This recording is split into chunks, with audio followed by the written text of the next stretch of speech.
ونستغفره ونستهديه ونؤمن به ونتوكل عليه ونعوذ بالله من شرور أنفسنا ومن سيئات أعمالنا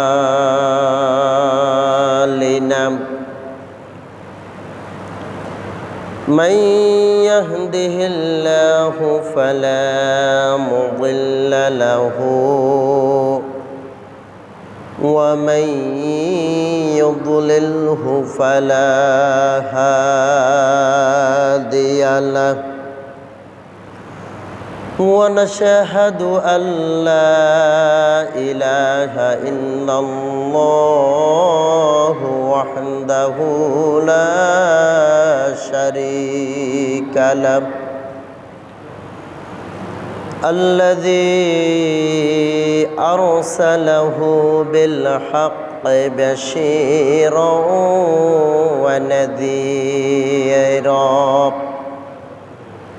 وداعيا إلى الله بإذنه سراجا وقمرا منيرا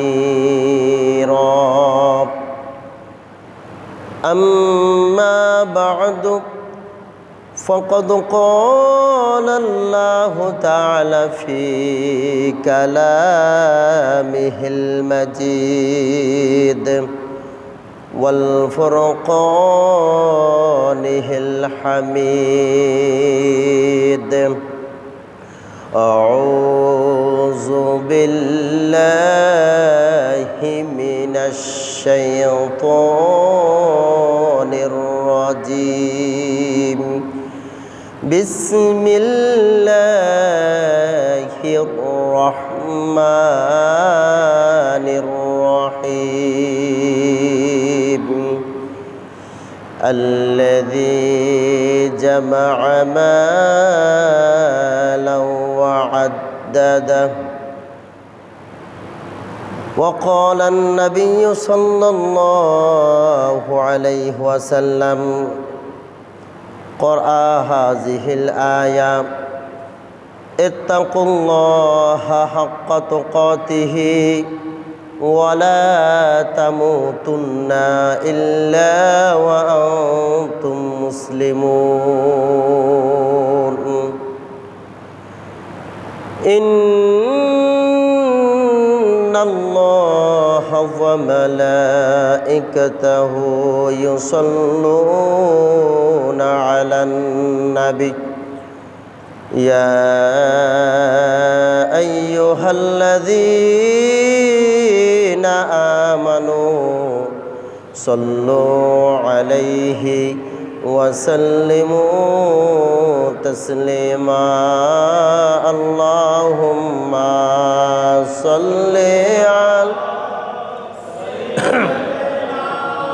مولانا محمد وعلى آله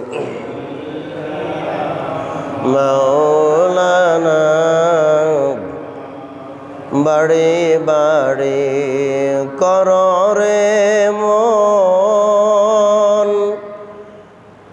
এই তো তোমার বাড়ি না কবর হবে আসল বাড়ি হার মাটি হবে বিছানা আল্লাহুম্মা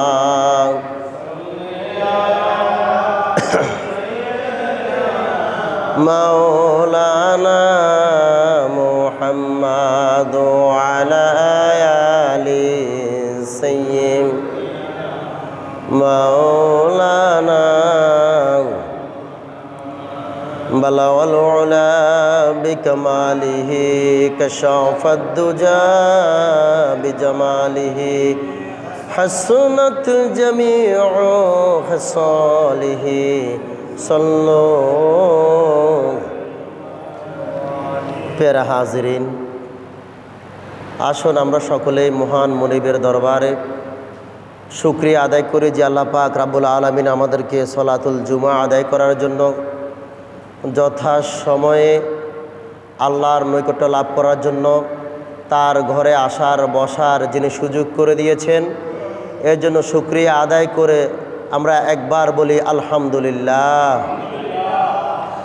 তার সাথে সাথে দুরুদ সালাম হুজুর পুর নূর সাল্লাল্লাহু আলাইহি ওয়াসাল্লামের উপরে, যার ৬৩ বছর জিন্দেগি আমাদের জন্য শিক্ষণীয়, যার হায়াতি জিন্দেগি আমাদের জন্য অনুসরণীয় অনুকরণীয়, ওই মহামানবের উপরে সকলে আমরা একবার বলি সাল্লাল্লাহু আলাইহি ওয়াসাল্লাম।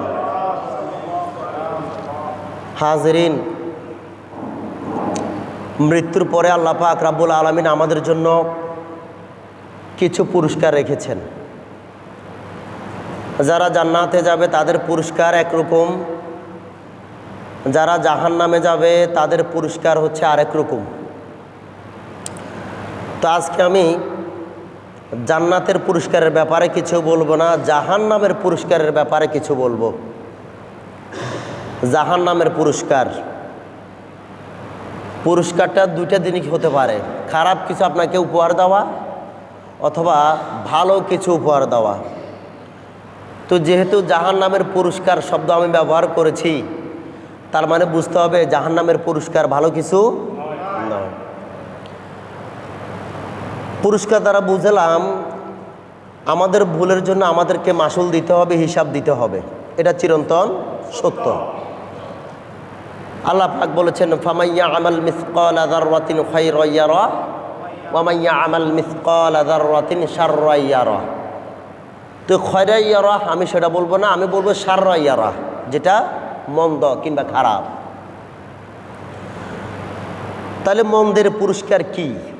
অনেকগুলো গিফট আল্লাহর পক্ষ থেকে আপনাকে দেওয়া হবে, মানে অনেকগুলো শাস্তি আপনাকে দেওয়া হবে। এর মধ্যে একটা শাস্তি হচ্ছে আগুনের শাস্তি। কিসের শাস্তি? আগুন, যেটা আমরা আমাদের দেশে ব্যবহার করি বা আমরা প্রজ্বলন করি, আমরা ব্যবহার করি। এই আগুন আর জাহান্নামের আগুন কোরআন এবং হাদিসের আলোকে আল্লাহ এবং তার রসুল কি বলেছেন, পার্থক্যটা কেমন, আমি এটা তুলে ধরব। আগুনের পরিচয় আবার জাহান্নামের পরিচয়। কোন জাহান্নামে আল্লাহ কাকে ফেলবেন, কোন গুনার কারণে কোন জাহান্নামে আপনাকে রাখবেন, সেটা আল্লাহ পাক রাব্বুল আলামিন ঠিক করবেন। কিন্তু গীবত এবং নিন্দাকারীর স্থান কোথায় হবে, আবস্থল কোথায় হবে, এই ব্যাপারে আমি কিছু কথা বলবো। আমরা গীবত করি, এটা আমাদের জন্য সহজ কাজ। পিছে গীবত করি, বদনাম করি, সমালোচনা করি, তার অগোচরে যার ব্যাপারে কিছু বলি, সেই সামনে যখন থাকবে না, তার ব্যাপারে আপনি পিছনে সমালোচনা করা, সেটা হচ্ছে গীবত। আল্লাহ পাক রাব্বুল আলামিন 30 পারার ভিতরে একটা সূরা দিয়েছেন, ওয়াইলুল লিকুল্লি হুমাজাতিল লুমাজা। আল্লাহ পাক বলছেন তাদের জন্য এটা অনুশোচনার ব্যাপার, দুঃখের ব্যাপার। কি সেটা? হুমাজাতিল লুমাজা, যারা সামনাসামনি নিন্দা করে আর পিছনে গীবত করে। নাউজুবিল্লাহ বলেন। এই গীবতের কারণে আমাদের অনেক ক্ষতি হয়। আমাদের এক নম্বরে আমল নষ্ট হয়, আয় নষ্ট হয়, সম্পর্ক নষ্ট হয়, আয়ের বরকত কমে যায়, দুনিয়াতে কিছু নানত পতিত হয়, আর পরকালে তো থাকবেই। এটা হচ্ছে দুনিয়ার কথা বলে দিলাম। এই আয়াতের পরে ওয়াইলুল্লি কুল্লি হুমাজাতিল লুমাজা, এরপরে বলা হয়েছে আল্লাযী জামাআ মালান ওয়া আদ্দাদা, ওই লোকগুলি আবার যারা গীবত করে আর পরনিন্দা করে, আবার তারাই সম্পদ জমা রাখে। কি জমা রাখে? সম্পদ জমা রাখে, আর রেখে ঘন ঘন করে গণনা করে। কি করে? তারা নিন্দা করে, সমালোচনা করে, আর সম্পদ, অঢেল সম্পদের মালিক, আর সম্পদ শুধু কি করবে? গণনা করবে যে ব্যাংকে কত টাকা আছে, সম্পত্তি কত টাকা আছে, আমার বালিশের নিচে কত টাকা আছে, ইত্যাদি ইত্যাদি ইত্যাদি। ইয়াহসাবু আন্না মালাহু আখলাদা।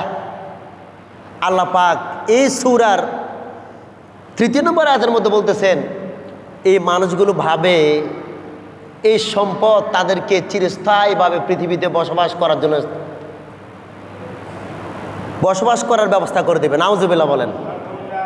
তাহলে কথা মনে থাকবে, গীবত বললাম, নিন্দা বললাম, তারা বললাম তারা সম্পদ জমাবে, সম্পদ বেশি বেশি গণনা করবে, আর তারা ভাববে এই সম্পদ মনে হয় আমাকে চিরস্থায়ীভাবে বসবাস করার জন্য দুনিয়াতে এটাই আমার ইম্পর্টেন্ট জিনিস, আর কোনো কিছু নাই। আচ্ছা বলুন তো, সম্পদ দিয়ে যদি মানুষ বাঁচতে পারতো, তাহলে এই পৃথিবীতে কোটি কোটি মালিক, কোটি টাকার মালিক আছে না? করোনার সময় মারা গেছে না? এসালাম গ্রুপের চেয়ারম্যান মারা গেল, কত নামি দামি মানুষ দুনিয়া থেকে বিদায় হয়েছে। তার মানে আল্লাহ কিন্তু যেটা বলে দিয়েছেন সেটা মিথ্যা না সত্য? আমরা ভাববো টাকা পয়সা আমাদের জন্য চিরস্থায়ী, কিন্তু আল্লাহ বলছেন, আল্লাহ সেটা বলছেন, আমরা ভাববো এটা, কিন্তু বাস্তবে সেটা। তাহলে আমরা ভাবলাম আল্লাহর কথা অনুযায়ী মানুষ ভাবে এই সম্পদ আমাকে চিরজীবী করবে দুনিয়াতে।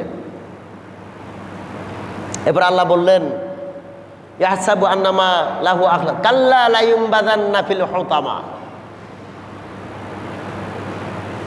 আল্লাহ বলতেছেন তাদেরকে অবশ্যই কখনো নয়, ওই যে টাকা পয়সা আমাদেরকে বাঁচাবে, আগের আয়াতে বললো, এরপরে বললো কাল্লা লা ইউমবাযান্না ফিল হুতামা। আল্লাহ বলছেন কাল্লা, কখনো নয়, কখনো নয়, প্রশ্নই আসে না। এই ধন সম্পদ তোমার জন্য ক্ষণস্থায়ী। হুতামা, অবশ্যই আমি তোমাকে জাহান্নামের হুতামা নামক জায়গা তোমাকে নিক্ষেপ করব। নাউজুবিল্লাহ বলেন। তাহলে আমাদের চিন্তা ভাবনা সম্পূর্ণ আলাদা, আর আল্লাহর চিন্তা ভাবনা সম্পূর্ণ। আমাদের থিওরি আসলে কিন্তু কথাটা সত্য। আমরা দুনিয়ার মোহে পড়ে, লোভে পড়ে, টাকা পয়সা কামাইতে কামাইতে আমরা কিন্তু পরকালকে ছেড়ে দিয়েছি, অর্থাৎ ক্ষণস্থায়ী জীবনের মোহে পড়ে চিরস্থায়ী বাসস্থানকে হাতছাড়া করে ফেলতেছি। তা আল্লাহ কি বললেন? কাল্লা লা ইউমবাযান্না ফিল হুতামা। এরপরে আবার জিজ্ঞেস করতেছে, ওয়ামা আদরাকা মাল হুতামা। ও দুনিয়ার মানুষ, তোমরা কি জানো হুতামা এটা কি? এটা খায় না মাথায় দেয়? কথা বুঝছেন কি বলছি? প্রশ্ন করা হচ্ছে যে হুতামা এটা কি? নারুল্লাহিল মুকাদাতুল্লাতি তাত্তালিউ আলাল আফইদা। আল্লাহ পাক বলতেছেন যে এটা আল্লাহর প্রজ্বলিত আগুন, যে আগুন আল্লাহর কথা শুনে, যে আগুন আল্লাহ সৃষ্টি করেছেন, যে আগুন আল্লাহ আমাদের জন্য রিজার্ভ রেখেছেন। হুতামার যে জায়গা, ওখানে যে আগুন আমাদের জন্য রাখা হয়েছে, সেটা আল্লাহর পক্ষ থেকে রেডি, প্রস্তুত। এবার আসেন, এবার আগুনটা কেমন? আমি হাদিসের দিকে চলে যাই। আগুনের পরিচয়টা জানার দরকার আছে না নাই? আছে না নাই?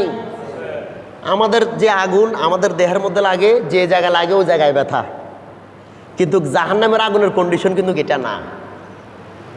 জাহান্নামের আগুনের কন্ডিশন হচ্ছে, যদি আপনার পায়ের বৃদ্ধাঙ্গুলের কোণা যদি একটু যদি আগুন লাগে, জাহান্নামের আগুনের কাজ হচ্ছে সর্বপ্রথম আপনার অন্তরের মধ্যে এই আগুন আপনাকে আঘাত করবে, পায়ে নয়। কোথায় আঘাত করবে? কলবে আঘাত করবে। জাহান্নামের আগুন কিসের আগুন? আর আমাদের দুনিয়ার আগুন যে জায়গায় লাগে সেই জায়গায় ব্যথা করে। আল্লাহ পাক রব্বুল আলামিন সূরা জুমারের অনেকটা আয়াতের মধ্যে বলেছেন যে লাহুম মিন ফাওকিহিম যুলালুম মিনান নার ওয়া মিন তাহতিহিম জুলাল যালিকা ইউখাউফিফুল্লাহু বিহি ইবাদাহু ইয়া ইবাদি ফাত্তাকুন। এ আল্লাহ আগুনের নিদর্শন কোরআনের মধ্যে কেন দিলেন? আমাদেরকে, আমি কেন মিম্বরে বসে আপনাদের বুঝাচ্ছি, ঠিক না? আমি কেন আজকে মিম্বরে বসে আপনাদেরকে বুঝাচ্ছি? ঠিক আল্লাহ সেমভাবে আমাদেরকে বুঝাচ্ছেন যে তোমরা গীবত থেকে দূরে থাকবে, পরনিন্দা থেকে দূরে থাকবে, সম্পদ জমা রাখবে না। সম্পদ জমা রাখলেও ভাববা না এটাই আমাকে বাঁচাবে। এই কথা তো এটাই আজকে আমার, নাকি? এটাই আল্লাহ পাক বলতেছেন এই সূরা জুমারের 16 নম্বর আয়াতের মধ্যে আল্লাহ পাক বলতেছেন, আর তাদের জন্য থাকবে উপর ও নিচের দিক থেকে আগুনের আচ্ছাদন। কোন দিক থেকে? উপর এবং নিচ। আমরা যখন শুই নিচে থাকে খাট, আর উপরে শীতকাল যেহেতু উপরে থাকে কি? কম্বল। দুইটা দুই রকম। আর জাহান্নামে আল্লাহ কি করবেন? আপনার নিচেও দিবে আগুন, উপরেও দিবে কি? আগুন। কেন? আল্লাহ পাক রব্বুল আলামিন বলতেছেন যে ইয়া ইবাদি ফাত্তাকুন। আল্লাহ তাআলা বলেন এটা বলার কারণ হলো তোমরা যেন আমাকে ভয় করো। কি করো? এবার আয়াতটা কোনটা? ভয় করার ব্যাপারে আল্লাহ পাক রব্বুল আলামিন অন্য আয়াতের মধ্যে বলতেছেন ইত্তাকুল্লাহ।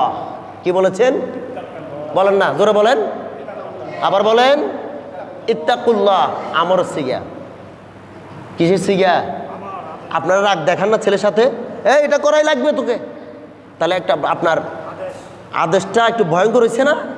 আল্লাহর এখানে এই শব্দটা খুব শাসন করেছেন।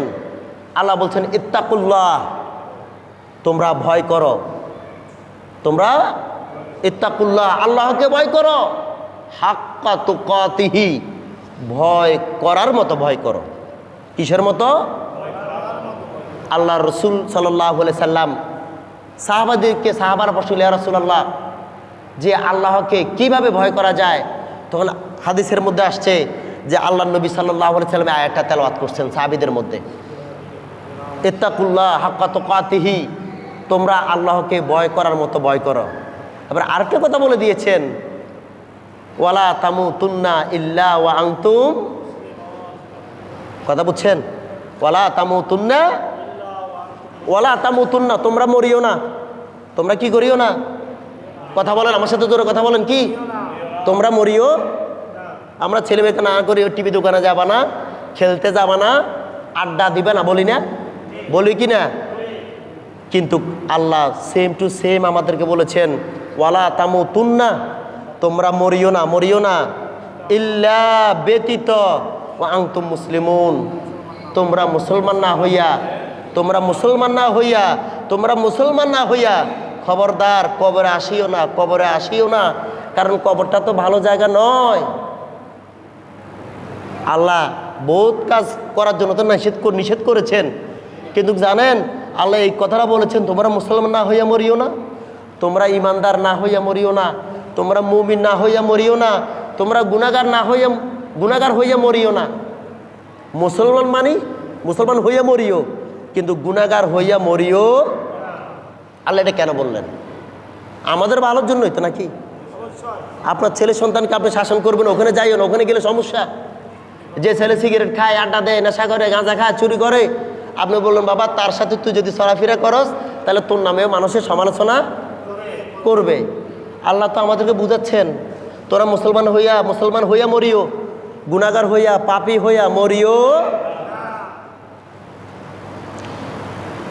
এরপর আল্লাহ পাক রব্বুল আলামিন যখন মানুষদেরকে, যারা গুনাহগার হইয়া মরল অথবা যারা ইমানদার হইয়া মরছে, আল্লাহ পাক রব্বুল আলামিন তাদেরকে হাসরের মাঠে কিয়ামতের পরে দাঁড় করাবেন। কথা কি করাবেন? দাঁড় করাবেন। রাসূলুল্লাহ সাল্লাল্লাহু আলাইহি সাল্লাম বললেন যে মৃত্যুটাকে, কে? রুহটাকে। কাকে? আপনার মৃত্যুকে। একদম আপনি এক সাইডে থাকবেন, ইমানদার এক পাশে থাকবে, বেঈমান মুশরিক আরেক দিকে।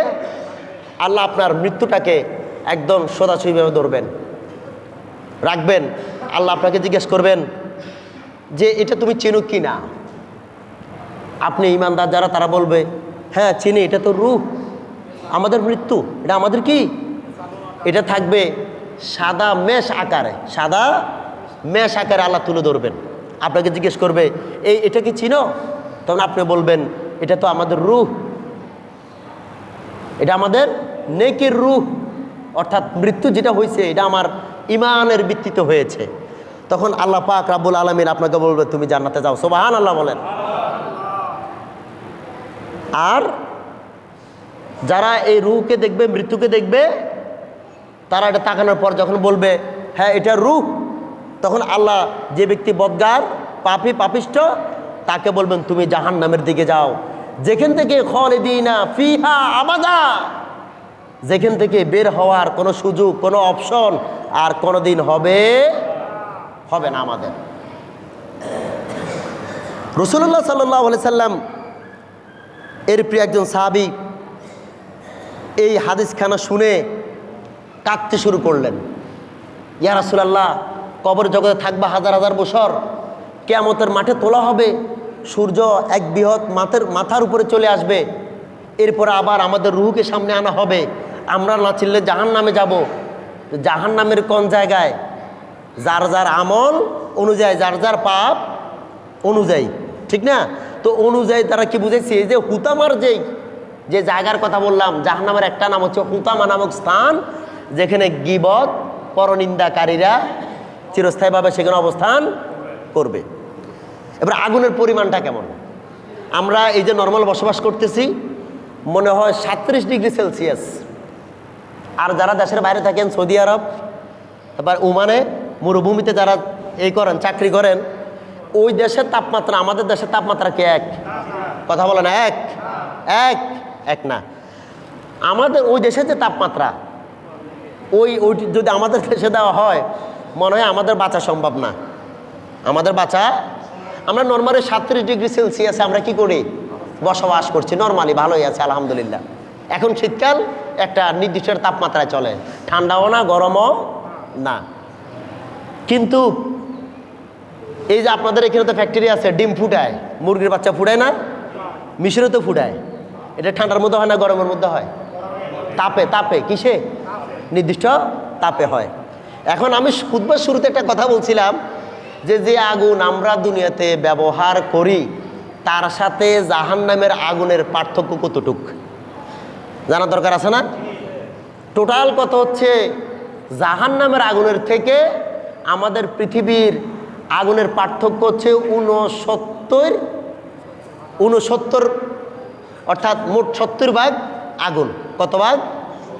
এর 1 ভাগ আমাদেরকে দেওয়া হয়েছে, আর 69 ভাগ জাহান্নামের মধ্যে আল্লাহ লিপিবদ্ধ করেছেন। সুবহানাল্লাহ বলেন। আচ্ছা, আগুন দিয়ে আমাদের জন্য রেখেছেন পেটের ক্ষুধা কি? খাবার। পেট কি চায়? কথা করে, পেট কি চায়? গাড়ি, মাস, যাত্রী চায় নাকি? জমিন চায়, ফল ফলাদি চায় না? চায়। ঘরের মধ্যে মানুষ না থাকলে ঘর মানুষ দেয়?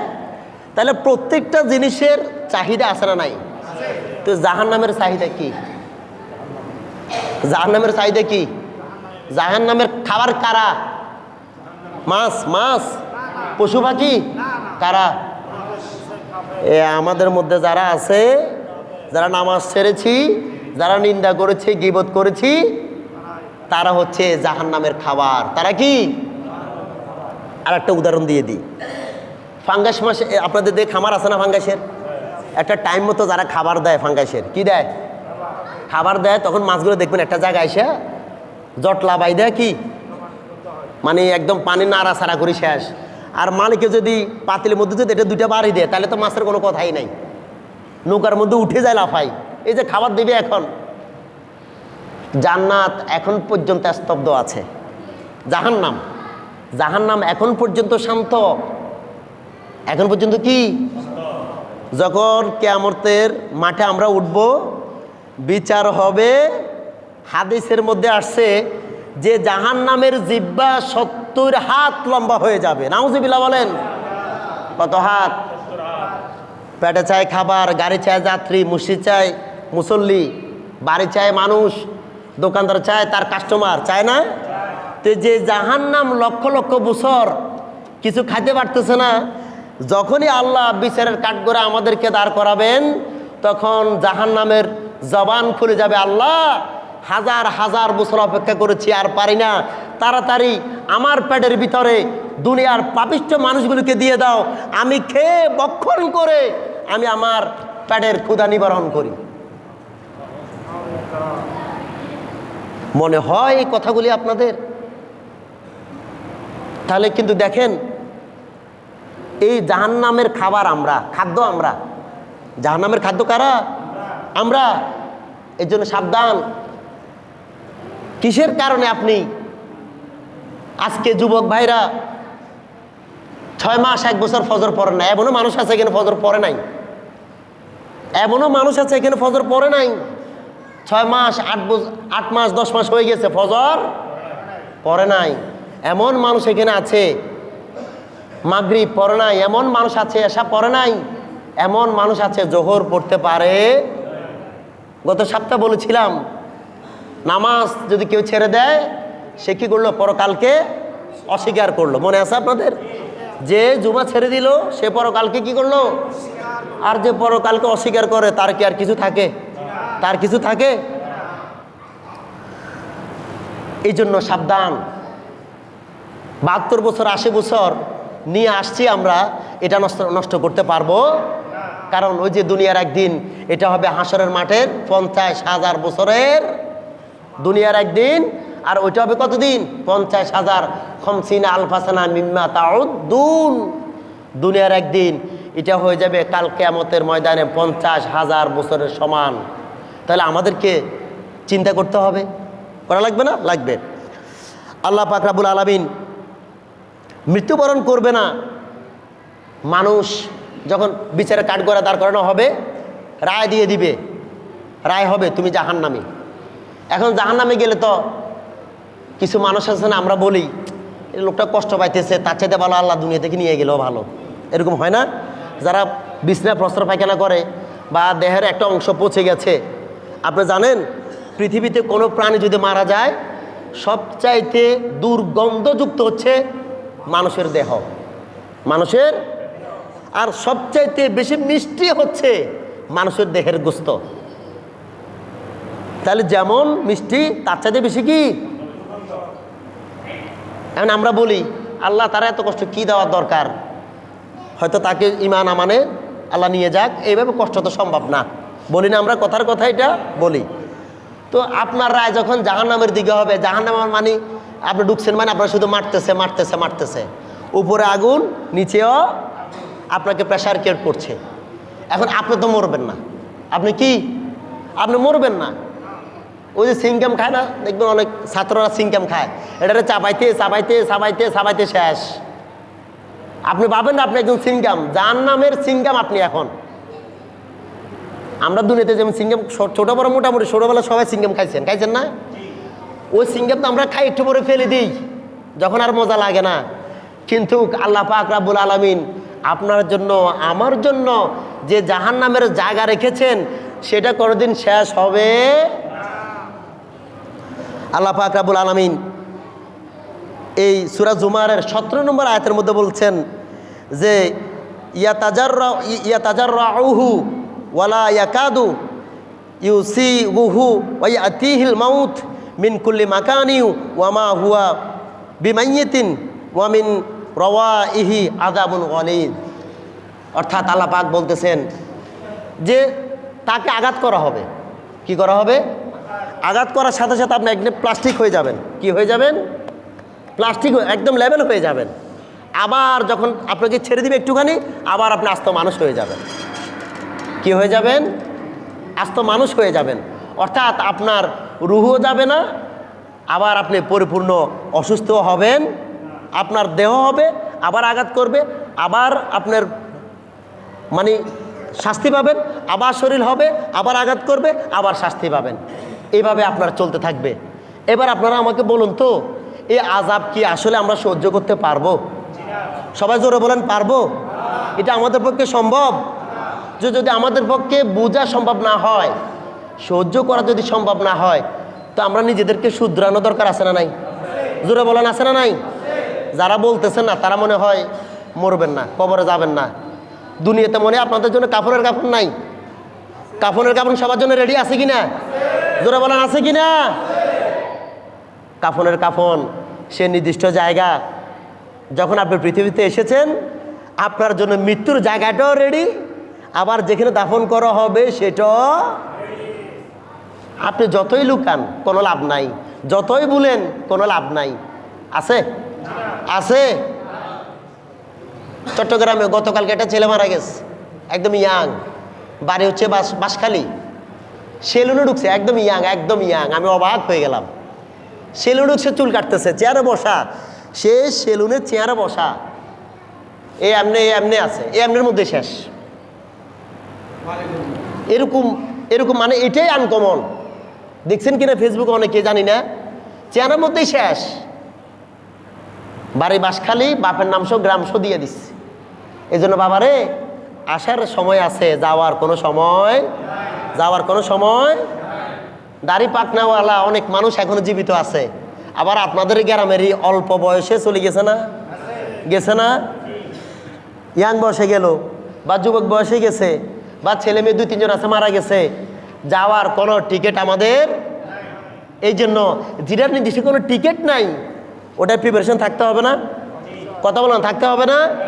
কিন্তু আমরা এদিকে এত গাফেল কেন, এত অলস কেন, এত দুর্বলতা কেন? আল্লাহ পাক রব্বুল আলামিন এই সূরা জুমারের 17 নম্বর বলতেছেন, আমি বাংলাটা বলে দিচ্ছি, যে মৃত্যু সহজ তাকে কি করতে পারবে না, যে সে তা গিলতে পারবে না। সে মৃত্যুটাকে মানে ফুল রু থেকে বের করতে পারে, দেহ থেকে আলাদা হবে, তার রু দেহ থেকে বের হবে না, দেহ থেকে বের হবে না। আবার সেই মরবেও না, শুধু তাই নয়, এরপরে আছে কঠিন আযাব। শুধু এটা না, আপনার আযাব হবে, শাস্তি হবে, আপনি জীবিত হবেন না, ফুল সুস্থ হবেন না, আবার মৃত্যু আপনার হবে না। এটা বলার পরে আল্লাহ বলছেন এর চাইতে ভয়ঙ্কর আরও কিছু তোমাদের জন্য আছে। এরপরেও আমাদের জন্য আর কি আছে? কঠিন আছে। এই কঠিনের মধ্যে আমি যেটা বলতে চেয়েছি, যে আল্লাহ পাক রব্বুল আলামিন যে আগুন আমাদের জন্য রেখেছেন, এই আগুনের পরিচয়টা আমি একটু দিতে চাচ্ছি। জাহান্নামের আগুন হচ্ছে 70 ভাগের 1 ভাগ, অর্থাৎ জাহান্নামে আছে 69 ভাগ, আর পৃথিবীতে আছে মাত্র 1 ভাগ। কয় ভাগ? যেটা ইপিজিডে দেখেছেন আপনারা, বাস পড়ে দেখছেন, এ তুলনায় কোনো কিছুই না, জাহান্নামের তুলনায় দুনিয়ার আগুন কোনো কিছুই নয়। আল্লাহ পাক রব্বুল আলামিনের প্রিয় হাবিব সাল্লাল্লাহু আলাইহি সাল্লাম হযরত আবু হুরায়রা রাদিয়াল্লাহু তাআলা আনহু বলেন, মুসলিম শরীফের 2843 নম্বর হাদিস, আল্লাহ নবী সাল্লাল্লাহু আলাইহি সাল্লাম বলেন, নারুকুম হাযিহিল্লাতী ইউকিদ ইবনে আদম জুজউম মিন 70 জুজআন মিনাল হাররি জাহান্নামা ক্বালুল্লাহু ইন্না কানাত নারুকুম কানাত লাকাফিয়াতান ইয়া রাসূলুল্লাহ ক্বালা ফা ইন্নাহা ফুদ্দিলাত আলাইহা 99 জুজআম কুল্লিহা মিসলুল হাররিহা।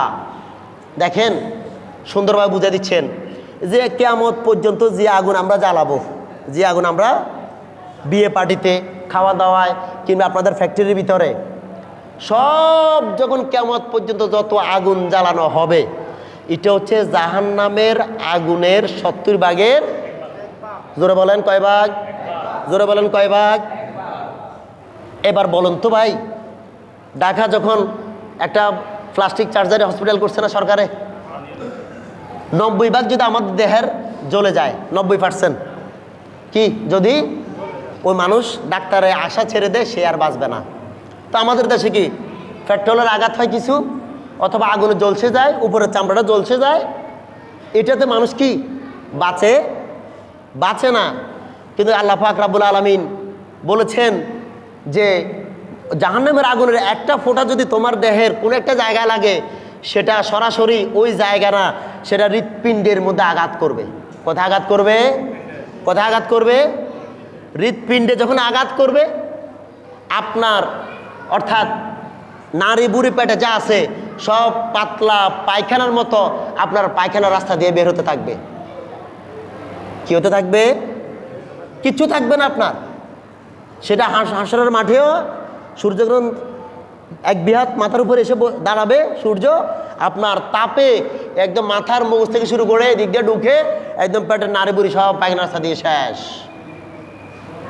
আল্লাহ পাক রব্বুল আলামিন প্রিয় হাবিব সাল্লাল্লাহু আলাইহি সাল্লাম মুসলিম শরীফের মধ্যে হাদিসটা এনেছেন, বুখারীর মধ্যে এনেছেন যে দুনিয়ার যে আগুন সেটা হচ্ছে জাহান্নামের 70 ভাগের 1 ভাগ আমরা কিয়ামত পর্যন্ত ব্যবহার করব, আর 70 ভাগ আমাদের জন্য আল্লাহ প্রস্তুত রেখেছেন, যেটার মধ্যে আপনাকে আমাকে নিক্ষেপ করা হবে। কি করা হবে? জোরে বলেন, কি করা হবে? কারণ সেই সারা বছর লক্ষ লক্ষ বছর সে না খেয়ে আছে। কি করে আছে? না খেয়ে আছে। আর আমাদেরকে দিয়ে আল্লাহ পাক রব্বুল আলামিন জাহান্নামের ক্ষুধা নিবারণ করাবেন। এখন সবাই একটা হুঁশ দিয়ে বলুন তো, জাহান্নামে আমরা যেতে চাই? জোরে বলেন, যেতে চাই? আমরা জাহান্নামের বাসিন্দা হতে চাই? আর জোরে বলেন, আমরা জাহান্নামের বাসিন্দা হতে চাই? আমরা কিসের বাসিন্দা হতে চাই? জোরে বলেন, কিসের? জোরে বলেন, কিসের? জান্নাতের মালিক হতে চাই। জান্নাতের মালিক হতে চাই। জান্নাতের মালিক হতে চাই। এই জন্য জান্নাতের মালিক যদি হতে হয় আপনাকে আমাকে, বাবারা রে, সতর্ক হওয়ার দরকার আছে না নাই? সতর্ক হওয়ার দরকার আছে না নাই? 1 নম্বরে নামাজ ছাড়া যাবে না। কি ছাড়া যাবে না? সবাই জোরে বলেন, কি ছাড়া যাবে না? আরেকবার বলেন, কি ছাড়া যাবে না? 2, মিথ্যা বলা যাবে না। কি বলা যাবে না? বলেন, কি বলা যাবে না? 3, পরের হক নষ্ট করা যাবে। জোরে বলেন, কি করা যাবে না? পরের হক নষ্ট করা যাবে। 4, ফিতনা করা যাবে না। কি করা যাবে না? কি করা যাবে না? 5, গীবত করা যাবে না। কি করা যাবে না? গীবত করা যাবে না। কি করা যাবে না? এগুলো করবেন না বাবারা, এগুলো থেকে সেফে থাকবেন। আল্লাহ পাক রব্বুল আলামিন আমাদের সকলকে এর উপর আমল করার তৌফিক দান করে বলে আল্লাহুম্মা আমিন। এই সমস্ত দুনিয়ার ফিতনায় পড়ে মোহে পড়ে আমাদের ঈমানকে আল্লাহ পাক হেফাজত করুক বলে আল্লাহুম্মা আমিন। হাজিরিন, গত জুমায় জমা হয়েছে 1655 টাকা। আল্লাহ পাক সকলের দানকে কবুল করুক বলে আল্লাহুম্মা আমিন। যারা সুন্নত পড়ে না, মেহেরবানি করে সুন্নত পড়ে নিন।